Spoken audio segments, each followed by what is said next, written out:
לי יותר חשוב שאנשים יראו מפגינים הורסים גדר מאשר שיראו עוד פעם את החייל יורה על גיל נעמת. כי בסופו של דבר זו הפעולה שאנחנו הולכים לחזור עליה 1000 פעם. אני מעדיף שאנשים ידעו שיש אנשים שהולכים והורסים את הגדר כל שבוע. זה נכון אולי להפגין אבל לא לגזור את הגדר? תשמע, ההפגנה הזאת הייתה פעולה ישירה, זה סוג של הפגנה שהיא ידועה בכל העולם, גם מרטין לותר קינג עשה את זה, גם גנדי עשה את זה, זה פעולות שהן נגד דברים, אבל הן לא נגד אנשים. אנחנו לא עמדנו לפגוע בחיילים, אנחנו אף פעם לא פוגעים בבני אדם, אין עלינו כלי נשק, אנחנו לא אלימים במובן של פגיעה בבני אדם.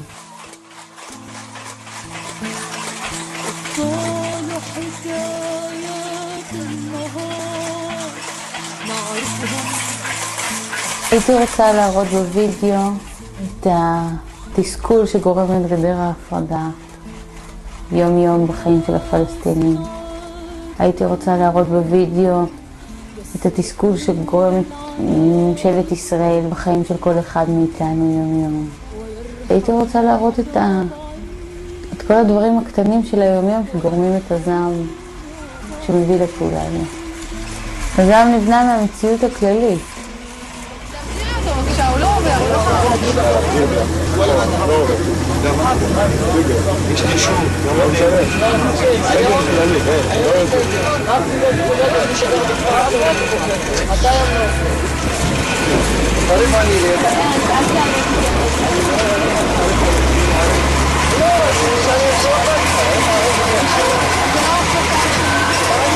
תשמע, זה הרעבת, זה הריגת אנשים. מה שאתה עושה פה זה אתה יוצר טרוריסטים.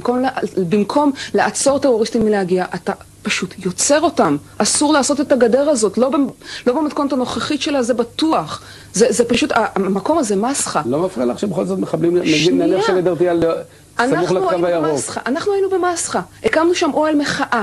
ראינו, לוקחים 90% מהאדמות החקלאיות. היית נגיד אומר... אני שואל אותך אם את לא רואה שום יסוד או צורך בגדר לנוכח ריבוי המחבלים הפלסטינים שמתפוצצים בישראל ורוצחים יהודים. במתכונתה הביטחונית זו לא גדר ביטחונית, זו גדר פוליטית. היא נועדה להרעיב אנשים. היא פשוט יוצרת עוד טרוריסטים. אנחנו ראינו את זה, 90% מהאדמות החקלאיות של הכפר מסחה הן פשוט מוחרמות. הגדר הזאת, הפעולה שלנו, של הגדר, נועדה לפתוח את השער. השער שם היה נעול 3 חודשים.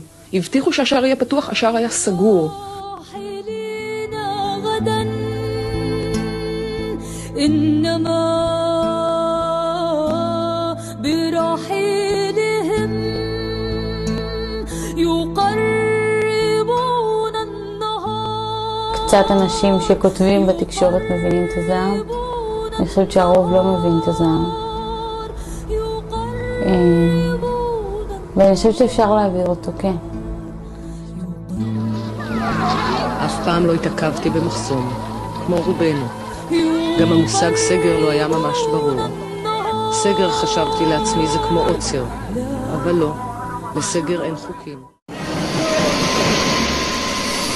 קבוצת מפגינים המשתייכים לארגון המכנה עצמו אנרכיסטים נגד הגדר הגיעה לאזור במטרה לחבל בגדר. הצעירים החלו לחתוך את גדר ההפרדה ובתגובה הוזעקו למקום כוחות צה"ל. בפיקוד המרכז אמרו כי החיילים קראו למפגינים להפסיק, ומי שלא נענו ירו באוויר. לאחר שהמפגינים המשיכו לחבל בגדר, ירה הכוח כמה כדורים לרגלי אחד המפגינים שחבש ברדס לראשו. מארגון המכונה אנרכיסטים נגד החומה. המפגינים חיבלו בגדר וניסו לעקור אותה. הם הוזהרו, וכשלא נענו, ירו לעברם חיילי צה"ל. והמפגינים איתו, הם לא באו סתם. הייתה שם הפגנה גדולה. מישהו התגן, מישהו מעמד מאחורה, מישהו הלהיט את הרוחות ומישהו שלח אותם לגדר. כל זה נגד החוק. הקבוצה הזו של האנרכיסטים של החומה, כך הם קוראים לעצמם, די התגאתה באתרים שלה לפני חודשיים, כאשר הם הצליחו פשוט לקרוע 70 מטר גדר צפונית לבאקה אל-גרבייה. הנה כאן מתחילה גזירת הגדר באירוע אחר. החיילים מגיעים, בהמשך רימוני עשן והלם, אין ירי. מנגד, חוסר האונים הזה מעודד אולי להמשיך ולהתנכל לגדר.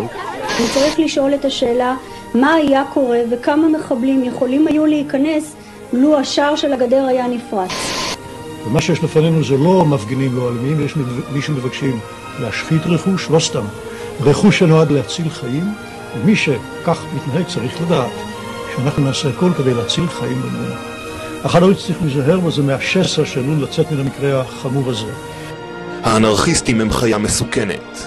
הם לא מאמינים בגבולות. הם מפילים גדרות, מפרים למהלכן של ועידות כלכליות, ורודפים פוליטיקאים ואנשי עסקים בכל מקום. במשרד, בבית ובדרך ביניהם. יש להם שיער ארוך וצבעוני, והם בדרך כלל רעולי פנים. לאנרכיסט יש הרבה כיסים, שבהם הוא מסתיר אבנים, סכינים, רובים ופצצות. מדובר בחיה הפועלת בעיקר בלילה.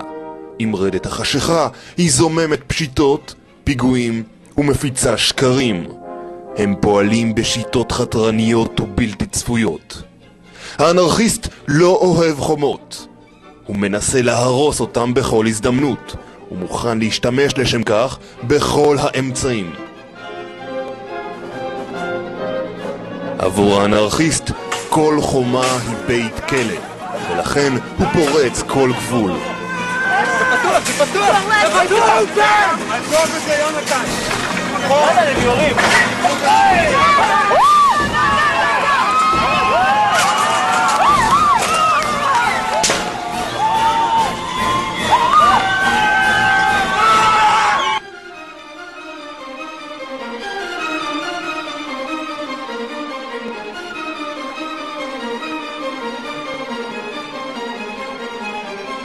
מקורם של האנרכיסטים באירופה, אולם הם התפשטו בכל העולם, ובודדים מהם אף הצליחו לחדור למדינת ישראל. שם הם מטילים את אימתם על עוברי אורח חפים מפשע ומאיימים על כוחות הביטחון. סתום את אמרתי לך! סתום את הפה שלך! סתום את הפה שלך ואתה הורה עליי! ציון! טייטות! כן, תראה עליי! חתיכת חרא! על עיתונאים אתם יורים! סתום אתה, מה אתה עושה פה? שיראו טוב את הפרצוף שלך! טוב, תסתלם טוב! חרא, אל תיגע בי! עיתונאי, מותר להצטלם! אל תיגע בי! אל תיגע בי! ספן! שר הביטחון וראש הממשלה מגנים בחריפות כל פעולה נגד גדרות, חומות וגבולות. האנרכיסט הוא הסיוט הציוני. וראשי המדינה הורו לטפל באנרכיסטים ביד קשה, ולא להסס לפעול בנחישות נגד קיני האנרכיסטים.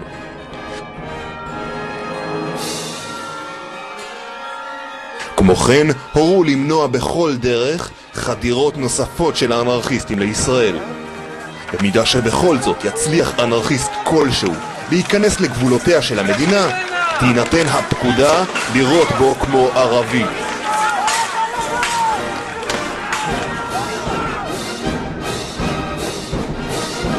חיילי צבא הגנה לישראל מתאמנים יום ולילה כדי שבפעם הבאה הם יצליחו לראות לחיה המסוכנת זו ישר בין העיניים ולא ברגליים. מי שפוגע בגדר, זה מה שכתוב, חשוד בביצוע פשע מסוכן, ואז יש לקיים לגביו נוהל מעצר חשוד שכולל קריאה לעצור, ירי באוויר ובסופו של דבר ירי על מנת לפצוע. מי שפוגע בגדר ולא מי שפוגע בחייל, מי שפוגע בגדר. נכון. כשנכנסו ללוס אנג'לס בתקופת בוש האב, הוא הודיע שמי שיפר עוצר הוא ירה. אני לא מציע את זה כאן, אבל צריך לדעת. כדי לשמור על חוק, כדי לשמור על שלטון, לשמור על חיים, אי אפשר לקבל את ההתנגדות הזאת.